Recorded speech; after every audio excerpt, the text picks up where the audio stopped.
Olá, estamos começando mais um programa Contraponto e essa semana estamos recebendo Marimar Poblet. Marimar Poblet é urbanista, arquiteta, historiadora, né, ativista da causa animal e da floresta urbana. Vamos conversar aí sobre esse conceito interessantíssimo aí de floresta urbana e também integrante das Muitas, né? Eu também sou, com muito orgulho, também integrante das Muitas, pré-candidata a prefeita, né, pelo PSOL, né, e nessa parceria, né, que as Muitas estão fazendo com o PSOL, um partido plural, né, e as Muitas, o símbolo da diversidade de Belo Horizonte. Pois é, Marimar, vamos começar falando um pouquinho sobre as Muitas, né? O que são as Muitas para você? Como é que você chegou nas Muitas, né, e no PSOL também? Olha, eu cheguei até por intermédio do Roberto Andrés, né, quem me chamou, né, nós nos encontramos nos debates já na cidade, era um debate sobre a cidade, que ele estava presente, eu também, e ele me falou da proposta da Muitas, que é uma proposta maravilhosa, que imediatamente eu me identifiquei, porque ela realmente surge como algo novo, né, algo que propõe uma política realmente democrática, né, ela pretende democratizar a democracia, né, ser um processo, um modo de fazer política que ele próprio, ele inova, ele é revolucionário, ele praticamente garante que seja a vontade das pessoas que estejam ali presentes, né? Então, eu me aproximei porque ele também é diverso, ele parte das lutas urbanas, ele parte dos anseios da cidade, das pessoas e não de interesses privados, né? Então ele tem o movimento, né, que é um movimento horizontal, né? Sim. Até o modo dele se organizar é um modo também, vamos dizer, revolucionário, sem revolução, sem luta, né? No amor, no carinho, no afeto, inclusive a afetividade faz parte também do movimento, não é aquela política sisuda, é uma política com alegria. Centralizada, hierarquizada, né? Aquela coisa cinzenta, né? Então acho que ele tem essa beleza na diversidade também dos grupos, há muitas congrega a problemática das raças, né? Índios, negros, negras, mulheres, as lutas das minorias, que nós sabemos que são maiorias. Sim, né? sim. Então, essas lutas, as lutas ambientais de onde eu venho, né? Assim, digamos que é embora eu falo que eu sou ligada às boas causas, né? É claro, todas as causas humanistas e ambientais também, que eu sou do Fica-Ficos, venho da luta da causa dos animais, da defesa dos animais, que também é um segmento esquecido, né, na nossa cidade, e venho dessa luta ambiental, que é uma luta importante também, que estruturam muitas. Enfim, Belo Horizonte hoje é uma cidade em ebulição, né? Uma cidade viva, que está muita coisa acontecendo, né? E o telespectador também, né? Todo Belo Horizontino, não só Belo Horizontino, todo mundo quiser participar das Muitas, pensar a cidade, pensar alternativas, pode chegar perto da gente. Mas, Marimar, fala um pouquinho, você trouxe aqui um conceito que eu achei interessantíssimo, né? A gente tem, e talvez as Muitas, ela faz parte de um movimento que acontece pelo mundo afora, né? Talvez alguma coisa junto com os Podemos, né? Ou as gestões municipais em Barcelona, Madrid, o que vem acontecendo, o novo constitucionalismo na Bolívia, né? No Equador, onde trazem conceitos, por exemplo, para além de um direito centrado, antropocêntrico, mas uma perspectiva que pode ser uma perspectiva animalocêntrica, ecocêntrica, biocêntrica, de respeito, de proteção a toda e qualquer forma de vida. Como é que é? Fala um pouquinho sobre esse conceito, floresta urbana, e como que é a sua luta em defesa da causa animal. Sim, na verdade a minha luta na causa animal é uma tentativa realmente de ampliar a nossa noção de solidariedade e de direitos e de cidadania para além da nossa espécie, né? Porque nós, de fato, o mundo se organizou de um modo antropocêntrico, né? Que considera a espécie humana a espécie principal, né? A mais importante, né? A melhor, todos esses preconceitos horrorosos aí. Então, a nossa luta é exatamente para derrubar esse mito, porque todos somos importantes, né, a vida, todos aqueles que vivem, né, tudo aquilo que vive, né, os animais, os vegetais, nós somos animais, né, nós mesmos nos esquecemos da nossa animalidade, às vezes, né? Estamos nos coisificando, reificando, né, nós estamos virando realmente objetos autômatos que nem percebemos a vida, a beleza ao nosso redor, né? Então a causa animal, que ela é uma causa que nos faz fazer um exercício até de desapego, né, que acho que é um exercício importante que a humanidade precisa fazer, de desapego àquilo que ela considerou importante, o dinheiro, o poder, né, esses elementos que só geraram muita dor, muitos problemas, muito sofrimento, né? E a desigualdade, que é um desenvolvimento natural desses valores, digamos, sendo os principais. Então, nós queremos fazer um trabalho a contrapelo, né? Um trabalho de te retirar, de mudar realmente os paradigmas, os fundamentos e ver o que importa, de fato, quais são os valores essenciais, quais são os valores que, de fato, deveriam nos pautar a nossa vida, a vida das pessoas, né? Sim. Então, nós, diante disso, na causa animal, eu vejo os animais como um grupo social frágil, né?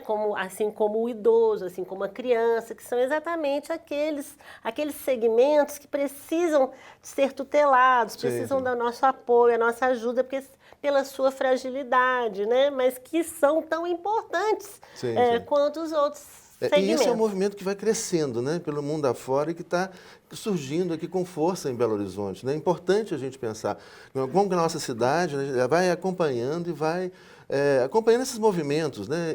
Por exemplo, hoje você tem no Equador, a Constituição Nova do Equador, ela reconhece o direito de todo ser vivo, né? Tem uma decisão da Corte Constitucional Equatoriana que reconhece o direito do rio fluir. Né? Isso é muito legal, essa outra perspectiva. E Marimar, me fala dessa questão que vai preocupando muito a gente, dessa privatização da cidade. Como é que a gente pode correlacionar esses temas? Está em curso aí uma privatização da cidade, das praças, etc. Como é que a gente... Não, é um processo... Qual a saída para isso? Urge realmente fazer algo exatamente ao contrário dessa tendência, que é uma tendência neoliberal, né? Que é uma estrutura assim, muito forte, né? Que é um poder que passa a considerar que que tudo na cidade também é possível de gerar lucro, né? Uma mentalidade binária que eu falo, que o sistema capitalista tem essa mentalidade binária, né? Ou dá lucro ou não dá lucro. O que interessa só vai interessar aquilo que dá lucro e sendo que você tem várias questões, como a questão dos idosos, a questões das áreas verdes, dos animais, que não são questões que, digamos, que dariam lucro, né? Por si, pelo contrário, dariam um prejuízo, mas na verdade são questões sociais que têm que ser divididas, né? E há uma conexão entre a privatização da cidade e o desrespeito ao meio ambiente hoje em Belo Horizonte? Há uma conexão direta porque, por exemplo, nós temos os movimentos que eu participo ativamente para defender as áreas verdes, como a Mata do Planalto, a Mata do Jardim América, e tem outras matas aí que também a gente não acompanha porque não dá conta, porque seria uma agenda muito extensa, porque as áreas verdes são totalmente desconsideradas, né? No caso, a Mata do Planalto, a Mata do Jardim América, são áreas expressivas de vegetação e em lugares como o Jardim América, por exemplo, que é na região oeste, que é a região que tem menos área verde por habitante da cidade, a região oeste. Nós vamos fazer um intervalo pequeno aqui e aí voltamos para falar desses casos, né? Da Mata do Planalto e tudo, e explicar aí para o nosso telespectador, né, como é que está a cidade, como é que os movimentos estão resistindo, né, e procurando mudar ou reverter esse jogo. Nós já voltamos, um breve intervalo.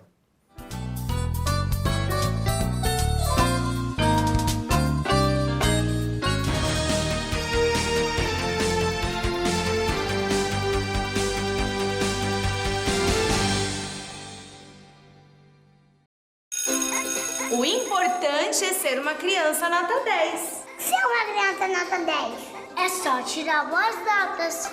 Mas não é só isso. Ser uma criança nota 10 também é respeitar os amigos.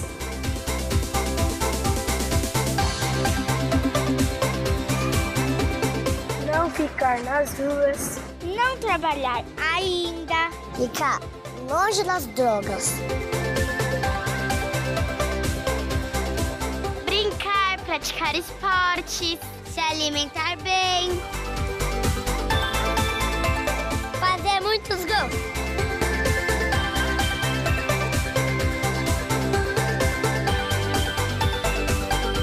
E você, quer ter uma atitude nota 10? Doe agora!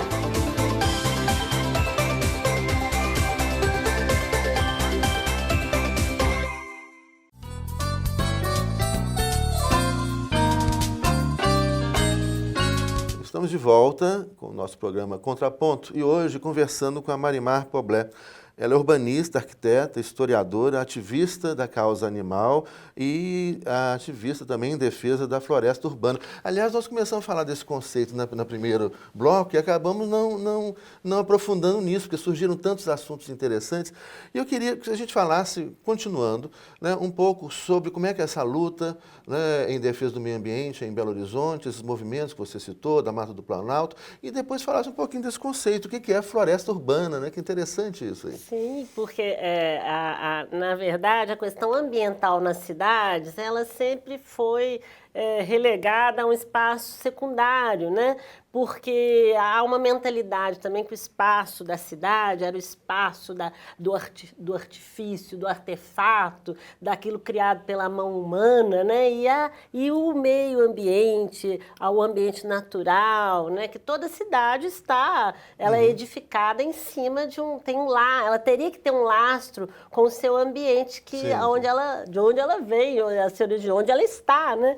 Então, as cidades, como eu acho que no passado havia essa dicotomia urbano e rural, sim, hoje há uma tendência, o ambiente rural está totalmente detonado com a mineração, com a ampliação da fronteira agrícola. Belo Horizonte, região metropolitana, já era, o município de Belo Horizonte não tem, só tem região metropolitana. A conurbação, que é um fenômeno urbanístico, né, que é o tecido urbano tomando conta de tudo. Então, na verdade, chegamos num momento que as áreas verdes, essas áreas, elas passaram a ser raríssimas. Há um processo hoje de migração, por exemplo, das aves silvestres para os ambientes urbanos, porque os ambientes naturais de origem estão detonados. Tão interessante não isso. Não tem alimento, né? Tão trágico, né? Porque outro muito dia trágico. Eu ouvi um comentário, eu estava na minha casa, assim, na varanda, e aí um monte de passarinhos, e aí meu filho comentou, nossa, que legal, pai, os passarinhos aqui na cidade. Eu falei, pois pode parecer legal, mas não, né? Porque eles estão vindo para cá justamente porque não tem mais o espaço deles. Então, na verdade, isso é até um desespero, né? O canto daquele pássaro pode ser um canto de desespero. Porque o hábitat natural deles as florestas sendo cortadas, as minerações detonando, a ampliação da fronteira urbana também das cidades. Então nós temos que repensar as cidades, criar realmente verdadeiros oásis dentro das cidades. E Belo Horizonte já foi considerada uma cidade muito arborizada, né? Sim. Hoje... Não, era chamada cidade Vergel. Tinha esse nome. Gente, eu lembro disso, né? Estou aqui há 53 anos. Porque foi uma cidade planejada e que previu, né? Porque as cidades antigas, elas tinham essa visão de que o artefato preponderava sobre o natural, né? Hoje nós começamos um movimento de revalorização do que é natural, mas durante muito tempo isso foi considerado menor. Né, uma coisa menor, mas assim, hoje a gente tem que repensar mesmo e trabalhar, por exemplo, com a floresta urbana que nós comentamos, trabalhar com as espécies nativas, originais, né? Sim. Trabalhar em fazer porque quando a cidade foi criada, foi feito um arrasamento da sua floresta original, né? Nós tínhamos, por exemplo, pequizeiros. Hoje, eu gosto até de falar de um pequizeiro que tem ali na curva do Ponteio, né? Que quando eu dou aula de paisagismo, né? Dava aula de paisagismo, e falava para os alunos, vão lá para vocês visitarem um pequiseiro. Né, Tinham muitos, né? Agora tem um ali. Agora tem só um ali remanescente que alguém esqueceu de cortar. A cidade, eu lembro, ver fotografias antigas de Belo Horizonte, né? A Afonso Pena era toda arborizada ali, depois foi tudo sendo destruído, retirado, né? Toda arborizada, os picos foram cortados. E é possível a gente falar esse reflorestamento, vamos falar assim, da cidade? É super e não é uma possível, coisa porque cara, nós temos os parques, Belo Horizonte tem 72 parques, né? Sim. E os parques têm uma política da Secretaria de Meio Ambiente muito fraca, né? Não tem um trabalho de plantio, né? De espécies, de alimento da ave e fauna, que sejam nativos. Não há um movimento da Secretaria de Meio Ambiente, que é uma secretaria muito tímida, que tem pouquíssimos recursos, né? E que tem pouquíssimo interesse também, né? Da parte do prefeito propriamente, que seria aquele que teria que dar todo o valor para essa secretaria pela sua importância, né? Na verdade, ela é totalmente esvaziada. Então, nós temos os parques que praticamente precisam desse tipo de trabalho, desse tipo de olhar, e a floresta urbana ela pode ser potencializada. Se você sai para fora da região centro-sul de Belo Horizonte, a cidade é árida, não tem uma árvore, você não vê quase que árvores nos passeios, nas áreas em torno, na periferia de Belo Horizonte, do centro. Né? Então, Maria, você acha que o morador de Belo Horizonte pode sonhar com uma cidade completamente diferente dessa que está aí e sem investimentos gigantescos? Na verdade, nós conversamos no outro programa com o Roberto Andrés. Ele falava assim de como fazer os rios reaparecerem, etc., a gente poder sentar na beira do rio em Belo Horizonte, né, e pensar numa floresta urbana, né, na cidade de novo toda arborizada, e isso não é investimento absurdo, ou seja, isso não é algo que está longe, é uma utopia, isso é possível? Não, isso é possível e isso é relativamente fácil, porque a natureza é tão, vamos dizer, pródiga e tão, né, que ela realmente responde. Se você faz um investimento, você vê exemplos, o rio Tâmisa, por exemplo, em Londres, né, que ele já não era totalmente poluído, com a sua despoluição hoje se vê em trufas nadando no rio. Então você mesmo? consegue, Olha. em pouco tempo a natureza realmente responde sim. De um modo positivo, mas tem que haver um interesse, tem que haver um esforço. Nós podemos sonhar com o Rio Arrudas assim? Podemos sonhar. Limpinho e descoberto? É muito possível. Eu acho muito possível, acho que pode ser uma realidade já. Eu acho que é só querer é poder. E Marima, e por que você acha que, olha, se não é caro, né, se é possível e não tão distante, né, gente, por que ninguém faz? Por que não acontece? Eu acho que é uma questão de uma mentalidade, né, uma questão realmente também da cidade movida pelos interesses econômicos, como estou dizendo, a Mata do Planalto, a Mata do Jardim América, que são interesses das construtoras, né? Desse grupo que realmente não se importa com a presença da vegetação e para eles aquilo é pouco, eles cortam. Mas a cidade é uma mentalidade muito pobre dentro da prefeitura do ponto de vista ambiental. Como um exemplo, podem pegar um exemplo pequeno, é proibida uma resolução municipal que proíbe, por exemplo, a arborização com árvores frutíferas. Por quê? Eu acho que eles têm medo que os frutos caem e estraguem os seus automóveis, que para eles é um valor maior. Faz sentido. Eu acho que tem esse sentido. Porque se cair um fruto na cabeça de alguém, é claro que você não precisa plantar jacas, né? Você pode plantar uma jabuticaba, pode que não ser, tem problema. que não vai dar nenhum problema mais grave. Mas eu sei que proibiu-se o plantio. E olha só o valor que isso teria para alimentar, para a cidade. Você arborizar, você vê, por exemplo, Sevilha, na Espanha, todas as ruas arborizadas com laranjas. Então, ou seja, é uma mentalidade realmente de vida, né? E aqui é muito tacanha a visão que se tem dos espaços públicos. Né? Marima, olha, eu acho que você trouxe aqui, né, e o Roberto no outro programa, nós vamos continuar com esses programas falando sobre Belo Horizonte, no ano onde se aproxima, né, as eleições municipais para prefeito, vereadores, e eu acho que eu me senti assim, e talvez o telespectador também esteja se sentindo, né, realimentado assim, de esperança, né? Falar, olha, não é uma utopia, né? Não é algo impossível a gente ter um outro tipo de cidade, mas para isso a gente precisa ter um outro tipo de política e de políticos completamente diferentes desses que estão aí, essas políticas da nossa cidade. Maria, muito obrigado pela sua presença, nós vamos ter oportunidade de ver. Feliz de ter participado dessa boa conversa com você. Que bom, fico muito feliz. Tá, gente, muito obrigado pela audiência e aí a gente volta comentando mais, conversando mais sobre a nossa cidade. Até lá.